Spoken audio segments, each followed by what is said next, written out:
So Harvee Pene, welcome to the Better World Leaders podcast. Thanks, Tim. Lovely to be here. So I know we've just had our own little preamble off air, but if you could just share with everybody else, what's outside your window today? Technically the Queensland-New South Wales border, which is currently locked down. So there's a bit of a lineup of cars seeking to get across. It feels a little bit like the Berlin Wall at sometimes, but in many ways it's just life or business as usual. Yeah, these are interesting times, aren't they? And even though, a lot of Australians are considering, themselves to be fortunate, on a comparison globally, it still has been a peculiar, sort of episode that we've been living through and hopefully are about to emerge from, at least sort of domestically. So let's sort of, trace, sort of line back from here, as opposed to, sort of go and walk the line down there with the queue to cross into New South Wales. So where did the journey begin from you and what were the sort of the key moments to bring you to where you are today? Yeah, so I'm in year 20 of business, and there was a really key lesson that I learned along the journey, Tim, which is that business is tough. It's a walk in the park. I call it Jurassic Park. And the way I learned that is we were born into a really poor part of New Zealand. My mum was 13, would you believe it? We're just talking about, having kids. Mum was 13 when she had my sister and 16 when she had me. Yeah, wow. And we lived in the hood in New Zealand, and arguably we didn't really have much sort of future or opportunity ahead of us. And so mum and dad did what most Kiwis who are looking for a brighter future did back in the 80s. They brought us over to Australia, the land of opportunity. And so we sort of started our business journey years before, Elon Musk made it cool and trendy or Gary Vee made it, a fun thing to do. It was, getting into business, Tim, was like a means to survive. It was a way to kind of make ends meet and keep our family together. So 13 was my first business, and here I am sort of 20 years later, and the journey has been tough. It really feels like it's a walk in the park, Jurassic Park. And for the last 5 years, Tim, I've been working in running an accounting firm called Inspire, realizing that business is a journey. We wanted to help our clients make the smart financial decisions that would help them pull more money, time, and happiness from their business. So that journey led us to being acknowledged as top 100 companies in Australia for a couple of years in a row, Tim. We ended up writing the book, Cashed Up, based on the 7 smart financial decisions that a business owner can make.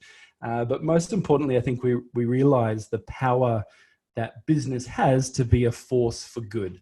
And that was a result of some amazing influences like the Paul Dunns and B1G1s of the world, and some incredible things that the United Nations have laid out for us as business owners. So that brings us almost to this day here where we are now, Tim. Yeah, I mean, that's a fantastic, and I'm going to say too quick flyover some of those key moments, and I'm going to sort of drag you back through some of them momentarily. But yeah, I mean, what a great journey, and what a fantastic perspective you have, as a mere 33-year-old, having covered so much ground, having accomplished so much, but also still now having, a very keen eye, sort of on what lies ahead, but we're not going there just yet. So, I mean, there's a couple of lines, that I've seen you use, in some of your public domain, sort of material, and a couple here that you've provided specifically that, if I may just sort of, quote some of the stuff that you prepared, sort of in advance, that you got into accounting as you thought accountants must be rich. And you relatively quickly realized that, well, that may be true, but also accountants can change lives. So what I suppose was there a particular trigger that sort of got you to that realization, or was it a progressive sort of discovery that actually there is a greater purpose, to a profession like accounting? Yeah, it's funny when you reflect on your original reason for getting into a career or a job or a business. And yeah, in the context of us always struggling with money as a family, I thought, well, accounting must be the pathway for me, because they spend all their time counting everybody else's money. They must have plenty of it themselves. And that was a bit of a wild thinking, because once I got into accounting and working in a particular accounting firm in Brisbane called Change Accountants. What was really amazing about that experience is I started off as an intern there, Tim, and I was really grateful to my mentor at the time. His name was also Tim Munro, and he had run an amazing business, a really powerful practice where he was serving business owners for many years, but he'd also started consulting to other accountants. And so I got an opportunity to be there at the precipice of seeing firsthand the impact that an accountant can make to a client that's sitting there on the other side of the room. But then once we, over the 5 or 6 years I worked with Change, we ended up consulting about 600 of the top accounting firms around Australia. And it made me realize that I had this sort of inkling of wanting to change the world, to do some big things in my life, and realizing that the one thing that connected all businesses around Australia and all around the world is they all had an accountant. An accountant had the beautiful opportunity, but I almost think of it a really powerful responsibility, Tim, to help their clients make these smart financial decisions. And unfortunately, I'm not sure what your experience has been with accountants in the past, but largely the accounting industry is perceived as quite reactive. And so if you want something or you need something from your accountant, you tend to have to be the one who's on the front foot to go and ask for it. And that's a real shame, given that the difference between success and failure in business can really be boiled down to the number of smart financial decisions that you're making in your business. And who better than your accountant, your financial advisor, your numbers man or woman, to be able to help you sort of traverse that numbers landscape. So it was through that journey, realizing that accountants really do have the power to change lives, as long as they A, know it, and B, are empowered to go ahead and do that. So that was the journey we went on in our own accounting firm to kind of live true to that statement. Yeah, absolutely. And look, I mean, an accountant, a good accountant, and I've had interesting experiences of all sorts over my years in business, and entrepreneurship with accountants. I actually started, now over 15 years ago as an executive recruiter, working with accounting firms, sort of bringing more sort of up and coming potential partners into their firms. And the best ones were all the ones who would help people look ahead and start with a question around where you want to finish rather than where do you want your tax return to be this year. So I could totally get that.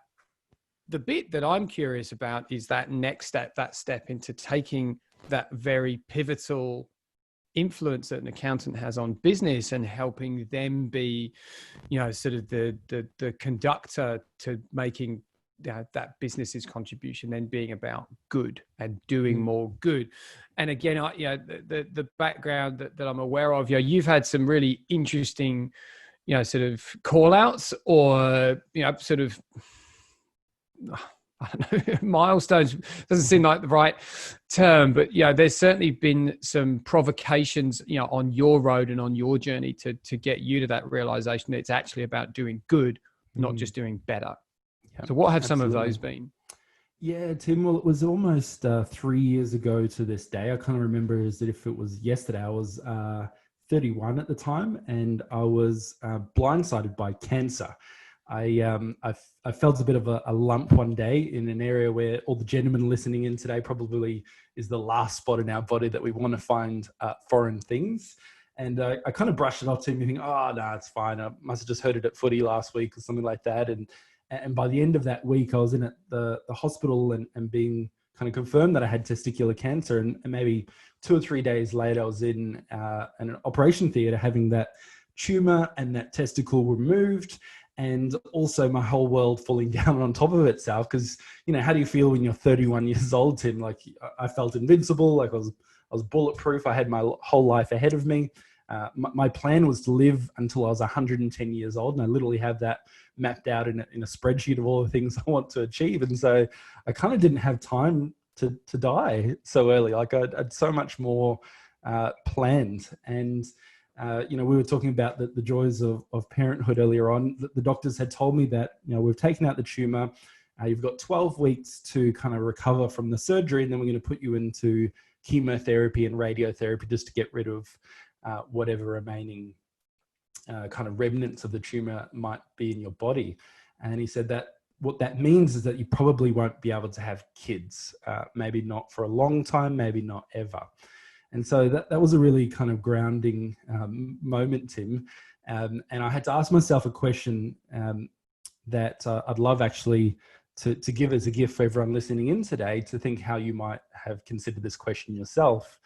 And the question I had to ask myself in that moment was Harvey, if today was the last day of your life, would you be happy with what you're leaving behind? And what's crazy about that question is it's really a question, Tim, of legacy. And our mentor and inspiration, Paul Dunn, who I understand was on this podcast, he talks about legacy in the sense that we don't get a choice as to whether we'll leave a legacy or not. It's just a matter of whether it'll be one that we're proud of. And so kind of that moment in that hospital bed with those levels of circumstances, I had to do this reconciliation. I know you're thinking, look, accountants, you guys do reconciliations all the time, but it was like a reconciliation, Tim, of all the life that I had lived, all the days that I had spent. Was I happy with the connections that I had made, the legacy I was leaving behind, the level, the goals that I had achieved? And in short, the answer was no. And my question to everyone listening in is what's your answer? Like, if you died today, if today was the last day of your life, would you be happy with what you've left behind? And if the answer is no, then in my case, it was a rallying call, Tim. It was to survive and fight through this current circumstance that I had found myself in, which was a crisis of health. And then on the other side of that, it was this beautiful, deep realization of the gift of time that we all have. And so I did lose a part of me on that hospital bed that day, Tim, but I also believe that I found a part of me, and that was my why, my reason for being here, which I articulate as the ability to do good and inspire others. And so I'm just grateful to have an opportunity to chat with you here today and your audience to hopefully live true to that purpose. No, that's such an incredible transformational experience that you've been through. And I think it is true inspiration that you're transmitting out of that experience as well. And you depict it and share it so well. And yeah, I mean, I am listening to you put that question, and to all intents and purposes, I'm an audience participant here today. So, I mean, I'll give you my response, if I may, to that question in a moment. But I mean, certainly, to me, all of the true progress that I have seen people make has been down to the more confronting and more challenging experiences that they've had. I mean, if I look at my own life, I mean, my childhood, dissimilar to yours in a way, but, not by any means a stroll in the non-Jurassic Park, right? I mean, I was bullied, I was the gawky little kid with the lazy eye and big, thick glasses. And then I was, the non-sporty kid. I mean, you mentioned footy, and I can see you as we're talking through Zoom here today. You're a big strapping fella. I was not the sporty kid, right? So I was pushed to the curb, kicked to the curb at times, all the way through. But then growing up, there was some interesting experience as well. I lost, my stepmother of 17 years to cancer. And I, was absolutely, sort of along with my step siblings, sort of forged in the crucible of that bereavement at that time. And, and Jenny was young. So that was definitely a calling point for me in terms of, well, what is life about? What are you going to go out there and do? And then more recently, and something I've sort of spoken about, the reason why I'm here with you today and why I've sort of launched this enterprise and this endeavor of bringing these stories of leaders who are striving to make the world better. I mean, I literally had this calling, visionary, almost prophetic moment for me, standing on the roof of my house with a bushfire bearing down on us, this realization that there's nowhere to hide when it comes to the great challenges, confronting us all. And that really I needed to do what I could, as you are, right? You're working with accountants now to help them, sort of through this realization that you've had, do more and do more good. I'm working with leaders. You're good with accountants. I'm good with leaders. So we're on the same vibe. So that's fantastic. So you have this realization, you have this, sort of your own prophetic vision that life is short. And then you have this interesting combination of letters that you've thrown together. Can you take us through that, sort of depiction of your vision? Yeah, we're joking around about this beforehand. I think, as young Gen Yers, the kind of my life mantra, at least before cancer, was like YOLO. You only live once. Let's go for it. And that was kind of the driving force. So it was this very, very kind of haphazard, let's just give things a go and let's try it. But there was no real sort of depth of meaning behind it. And I soon learned that YOLO's wrong. You don't only live once. We actually only die once, and that's the Yodo. You only die once, and the truth is that we get to live every single day, and that was the gift that I took out of that experience. And so nowadays, my mantra really is that one day we're all going to die, Tim, and that doesn't sound very inspiring, but when we're really conscious of the gap that exists between where we are now and the time that we've got to ourselves and the fact that one day that time will end, then I personally feel inspired, and I hope to inspire others to live by a new mantra. And that is that knowing that we'll all die, then can we use this time that we have to inspire before we expire? And so I use a little app, for example, Tim, it's called T-0, and it helps me to count down to some key deadlines that are coming up. And so I look at my app when I wake up and I'm like, oh, cool, we're pregnant at the moment. Well, I'm not, my wife is. We've got a little baby girl on her way in about 10 weeks time, and it counts down 10 weeks, so many hours, so many days, so many hours, so many minutes. So the time is there. We've got another deadline that we're working towards, which we're planning on going overseas to Vietnam in July next year. So we've got 366 days, 5 weeks, it just counts down. And on that same app, Tim, I've got one final countdown, which is what I call the ultimate deadline. And the countdown is time to death. So I've typed in the day that I'm going to die, which is about 110 years after I was born. And so I take a little moment to reflect on that every morning. I see the counter go tick, tock, tick, tock. And that moment of death, the ultimate deadline, just gets ever closer, just a little bit every single day. And it's that sort of perspective or vision that I have going into a day, saying, man, I cannot waste not a second, not a minute, not an hour of this day, because, Harvee Pene, who was on that hospital bed that day, would have given everything he could have to just have another day, another week, another hour. And here I am with that gift. So I live that way. But my question, or my gift maybe to those who are listening in, is how can you take that same perspective on life without having to lose a nut, without having to give your left testicle or have these, life-changing moments? Can you not just be inspired by those around you? Trust me, it'd be a lot easier to be inspired than give up the sacrifice that I had made. No, I mean, I was smiling as you say that, really out of deep empathy. I should say sympathy rather than empathy, because I haven't, lost a nut, left or right. But yeah, I mean, again, I love the sort of the brutal force, but also, the almost the light-hearted comedy with which you can say that. Because but I think, to an extent, you've almost got to hit people with that sledgehammer sometimes to sort of to shake them out of their perpetual, sort of next step busyness, right? We live in this sort of bubble of sort of, pinpricks of sort of short shock stress. Must do this, must do that, got to hit that, got to get that mark, got to hit that goal. But how rarely we actually get somebody put something in front of us that stops us in our tracks and makes us go, hang on a minute. What's the longer term plan here? And again, what is that discovery of purpose that allows you to project out of the moment, out of the quarterly cycle, out of the where's the next, sort of summer holiday going to be, to think about that greater contribution. And I'm hearing you talk about your app, and I love that. I'm going to have to check that out. T-0.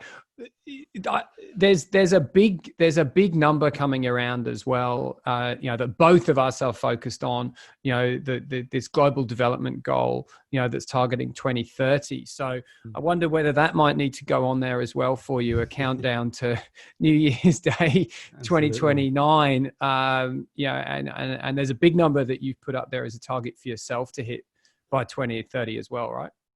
Yeah. So if you imagine sort of this whole purpose of, this journey of purpose and impact and leadership, they're kind of like these falling dominoes. And, testicular cancer was that first domino that managed to knock over the discovery of purpose. It was realizing now, I know what my purpose is, my why, and it's to do good and inspire others. Is how can I use whatever resources I've got access to make that a reality? And so I was in business. I was the founder of an accounting firm called Inspire, and so it was seeing the UN global goals. There's 17 goals, 17 priorities, like a to-do list for mankind to help create a better world, and eradicate poverty, close the gap of inequalities, and act on the urgency of climate change. And so I saw the UN Global Goals as a framework or as a way to live my why in business. So I created a giving initiative called Day for Dollar, Tim. So the mechanics are such, for every dollar of tax that we proactively saved our small business clients, we made a commitment to giving a day of access to food, water, health and sanitation to a family in need.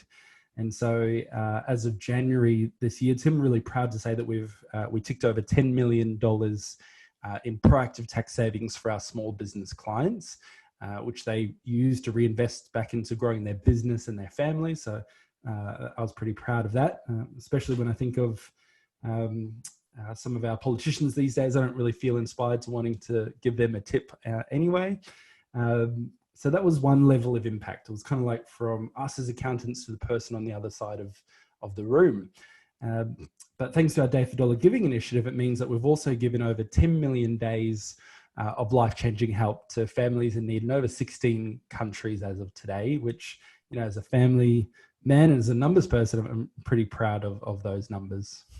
No, man, it's an incredible accomplishment. And yeah, I mean, this was one of the key extracts from the conversation that was, in fact, the first Better World Leaders conversation with Paul Dunn, that, this sort of, catalyzing moment that he had with Masami Saito around imagine, or the question that she put to him, imagine a world in which every time business is done, something great happens. And that is just an incredibly inspirational. And if you are listening, and you're in business, listen to that. $10 million saved in tax savings, tick. That's a phenomenal business accomplishment by itself. For small businesses who are at the beating heart of our economy, who will absolutely reinvest that money. This is not Google, not paying any tax anywhere that they do business, apart from possibly Barbados. But that's a conversation for another day. That's money in people's back pocket, and then combine that with this incredible accomplishment of having a meaningful impact on 10 million days, where people that would not have had now have access to water, sanitation, education, etc., etc. So, mate, congratulations from me. I won't clap because it'll clip the audio, but double thumbs up. That is an amazing goal. And now, the inherent coach is coming out in me. You tick that one. What's the next goal?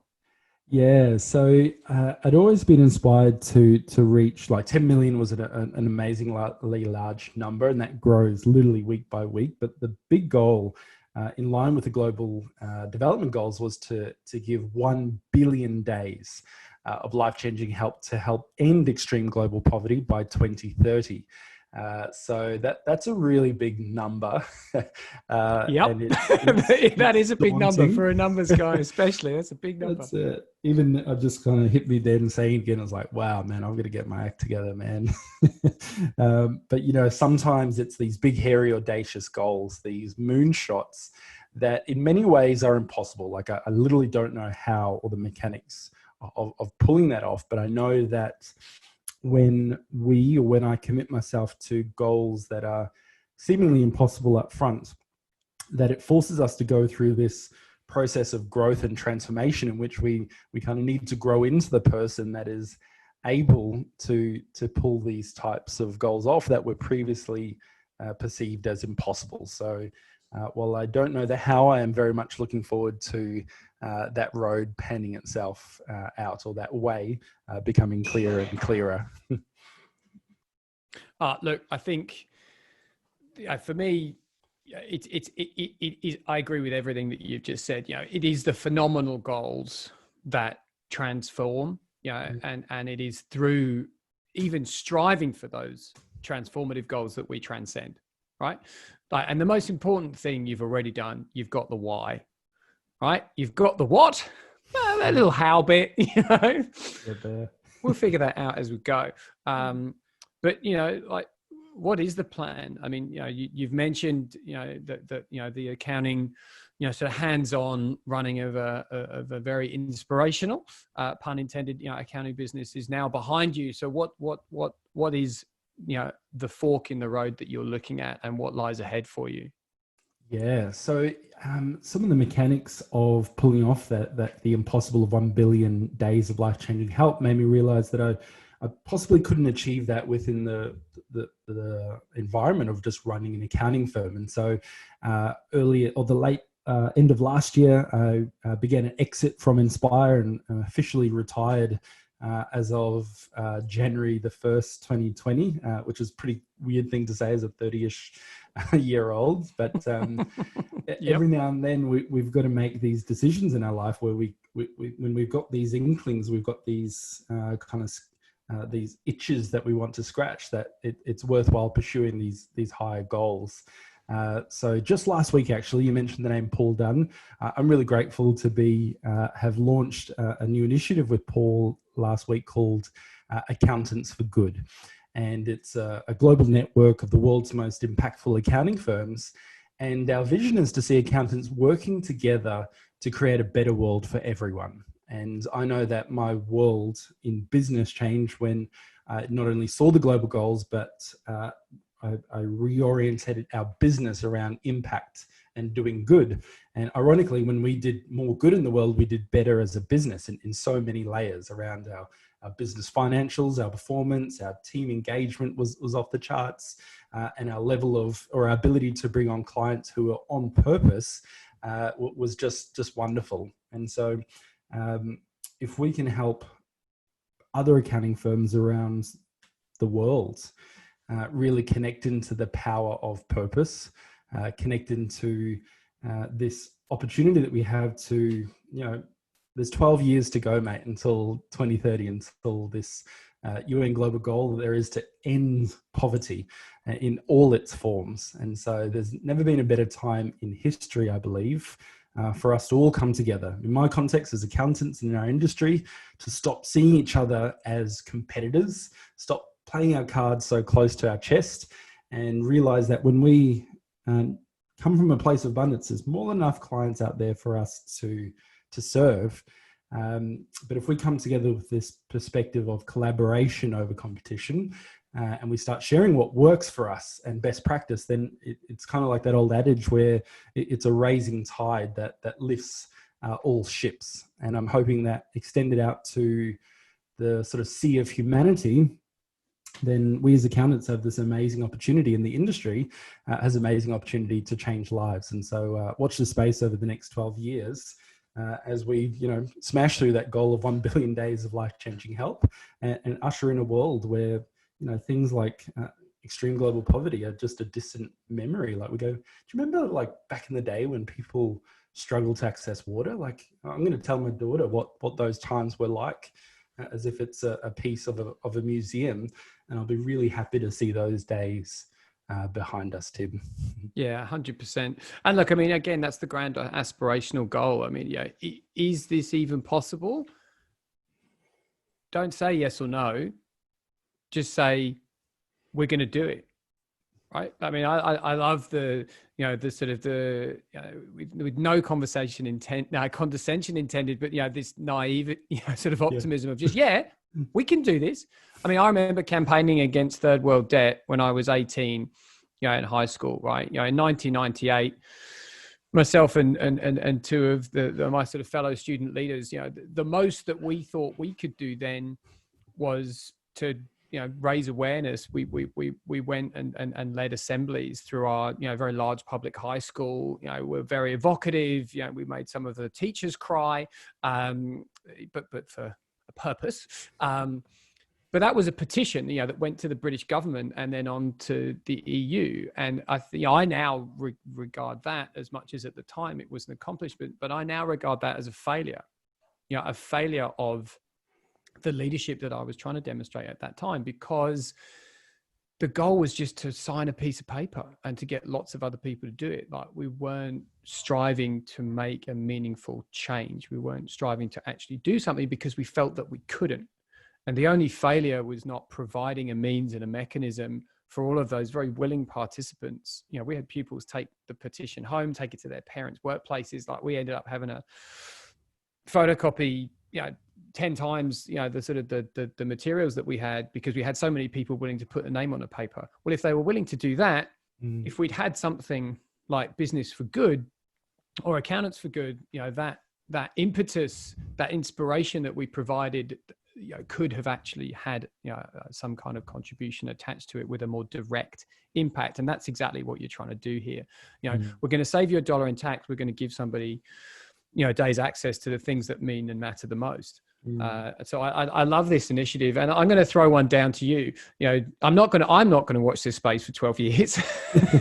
I'm going to invite, I won't insist, but I'm going to invite you, to come back here in 12 months and tell us what you've done. Tick, tick, tick, tick, tick between now and then, to progress this initiative and take things forward. Would you be prepared to sign up to do that? Yeah, I'm on. Thanks, Coach. Exactly. Because I think that, it's that combination of, sort of impetus, impact, and commitment, right? Like, if more people could get the inspiration from access to someone like you, have access to a mechanism like Business for Good, Accountants for Good, whatever kind of format is going to work for them, but then actually have somebody holding them accountable to taking that progressive step every day and make things better. I know for me, it's worked. I know for the people that I experience that journey with, it works. That's how we make change. One small step every day. That's it. And I just love this idea along that lines of, maybe it's my inner numbers person, but what if we were to measure the types of results that we were all making along this journey? And I know there was this really significant moment, Tim, in our business journey where we decided to change our names. And there's a lesson in here, I think, for everyone, no matter what industry they're in. And at the time, Tim, we were called Inspire CA, which stands for Chartered Accountants, which in small business language stands for boring, like who cares? And it reeked of like commonality, normality, status quo, everything that all other 12,000 accounting firms stood for. And it was this realization through this sort of chaos that I was going through at the time. So, well, no, accountants change lives. And so what if we were to create an environment that held us to account to really live true to that? So we changed our names to Inspire Life-Changing Accountants. And from a leadership perspective, it meant that every time we said our name, whether we're answering the phone, whether sending an email, or introducing ourselves to perhaps, let's call it a new client, it's like, oh, hey, my name's Harvee Pene, co-founder of Inspire Life-Changing Accountants. It set a standard that you just simply could not ignore. Like the person on the outside of the desk was like, tell me more. That's so interesting. What an intriguing thing. And that opened the door for us to talk about our partnership with the UN Global Goals, aligning with giving initiatives like B1G1 to make the giving easy. But more importantly, it was like a label on the outside that changed everything on the inside. And what I think is really curious is, what if we would all believe that every business on the planet should be a force for good? And arguably, every industry could be life-changing. And what if we were to maybe not go as far as actually changing our names today as a result of being here, but what if we realized that we were life-changing physiotherapists, we were life-changing coaches, we were life-changing plumbers, we were life-changing restaurateurs? And if by virtue of aiming for this purpose beyond our industry or beyond our business and beyond profits, to this standard that makes us realize that all of us are in the game of changing people's lives, then we can do some incredible things. And thanks to our partnership with B1G1, it gives us a mechanism to measure the amount of life-changing help we've been giving to people. And I know that on these journeys that in many ways seem impossible in the long term, being able to measure that progress and track our impact day after day, week after week, month after month, is simply inspiring. And it's a motivating force where, let's take the context of running or leading a team, for example. We shifted from having to be the accounting founders who are like, come on team, we need to put some more time on the timesheets and get more jobs out the door. We didn't have to push from the top down anymore, because we tapped into this internal flame, this internal power that our team already had, which is the reason why they came to Inspire in the first place, is they wanted to change lives. And so, making these little tweaks, they seem little, but just adding the words life-changing to what we do can literally change the game for us in my experience. So maybe there's a change of name on the horizon for some people here, or at least a change of spirits or perspective in how they view what they do. No, but I think, words have poignancy, words have the ability to change the way that we behave and change what we do, because they change the way that we think. Go ask a brand marketer, right? But the reason is the mindset. It's that step before. It's that mindset shift that you have to have in order to change the words and change the name that actually propels your impact forward and amplifies it, right? You could have changed your name to Make More Money Accountants, right? Like, you could have changed your name to make Pay Less Tax Accountants, right? You allow your clients to do both those things, but you didn't. You changed it to something else, and you changed it to something which actually, as you sort of said, allowed you to connect with more purposeful clients. And I think that's the key to the words of any name. If your name doesn't adequately describe what you stand for and who you want to work with and who you choose not to work with, then at the very least you need to look at the subtitle. That obviously accomplished what you wanted it to do. It got you more business, it got you more clients, it allowed you to service those clients, but it made those clients the people who were going to help you by helping them, a bit of the old Jerry Maguire, to allow them to achieve more purpose. And this is something which, I certainly, talk with people a lot, that there seems to be this perspective, which is now, I think, becoming outdated, but that you have this binary choice between profit and purpose. And it always used to be, we'd love to, do that, sort of charity thing, or, we'd love to donate, but we have to make profit first. Our primary goal, our primary commitment to our shareholders is to make profit. And, I believe I look forward to the time very soon where I can say, I know that now has ended. We've seen lots of declarations, particularly the Unilever CEO, as well as, some big American investment bankers sort of saying, no, not just profit, other stuff equally, if not primarily. But now here you are speaking about how this actually really works. And the thing is, from the other side of it, if you're an advocate for purpose, we don't need to consider profit to be a dirty word. here's the numbers guy, here's the accountant who can quite happily say, well, you need profit in order to follow your purpose, right? Like it's that much harder to pursue your purpose when you don't have any profit. Am I right? Yeah, well, I think maybe even the better term for us to all use is that purpose powers profit.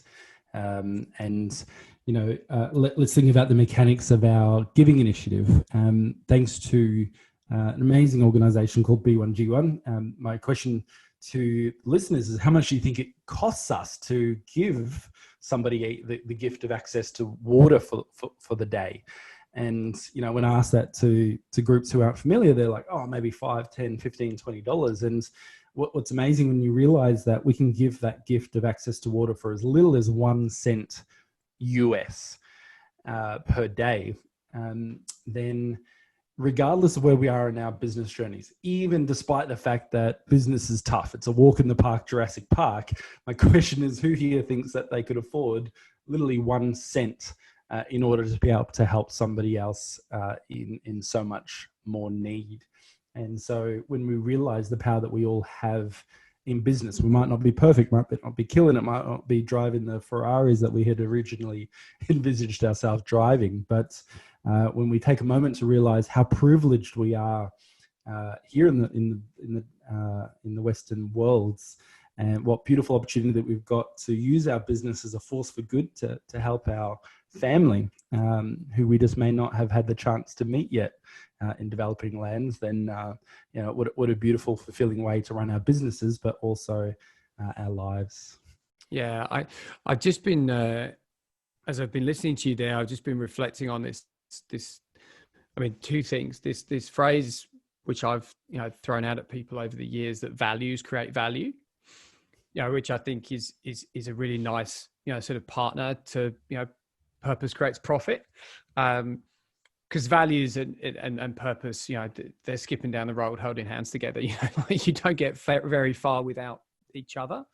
But also this great conversation that we had in the last season of Better World Leaders with Victoria Foster. And she had this pivotal moment in her career journey where she was sitting there.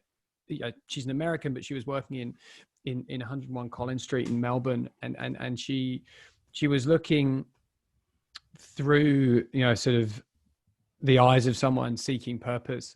And the projection that she had was a conversation with her future daughter. She wasn't even pregnant at the time, about whether or not her daughter would prefer her to stay in a job where they could afford to be in a bigger house and drive a nicer car, and for her to have the extra, sort of sport on the weekend and the whatever, or whether her future daughter would prefer that, mom did basically what was her moving into her purpose and doing something that was a contribution to make things better. And that even at the time, and Victoria now does have, a little girl, Eilin, who's about the same age as your and my youngest children, right? So she's just about to turn 2.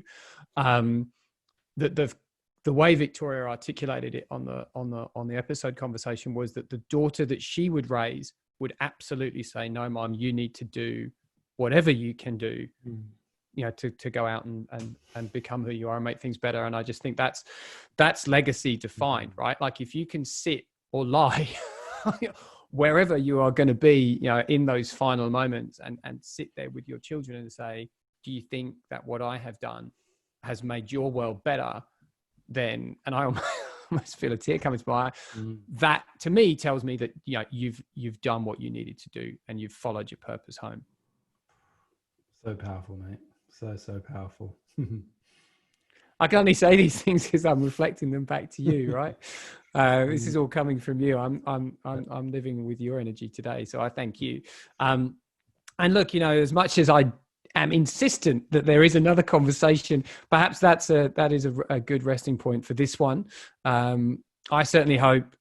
In fact, I'm going to go beyond that. I'm going to be presumptuous and say I know that anybody listening to this, is going to have benefited from it, is going to have learned from your experience, and I hope tapped into your energy and is already out there, doing more, to make the world better than they were before.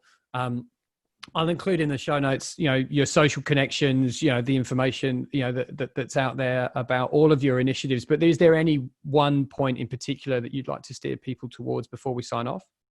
Yeah, so harveepene.com is kind of like the centralization of all the activities I'm up to, but accountantsforgood.com/rise is my rallying call right now for accountants to realize that this tumultuous time that we all find ourselves in could actually, in one sense be viewed as the end of the world, and many people do, but what if we were to see this as our time to rise? So for those who are listening, tag your accountants in and say, I just heard this crazy guy is up to this crazy ambition through the power of accountants. So accountantsforgood.com/rise would be the best place for those accountants to live true to that idea that accountants change lives. And if the accountants are listening in today, then we'll see you on the other side. I was going to say, so if you're an accountant listening to this, stop listening now and put that URL in your browser. And if you have an accountant, same. So essentially everybody that's earning a wage and paying taxes should go straight to this URL until the website crashes. Do it now. No, that's awesome. All right, well, man, look, thank you so much. That's been a very transformational journey for me and a very enjoyable conversation. So thank you, and talk to you again. Cheers, Tim. See you next time. You'll find audio and video recordings for this episode, as well as links and related resources mentioned today in the podcast area of 4iLeadership.com/insights. This is the Better World Leaders podcast, brought to you by 4i Leadership.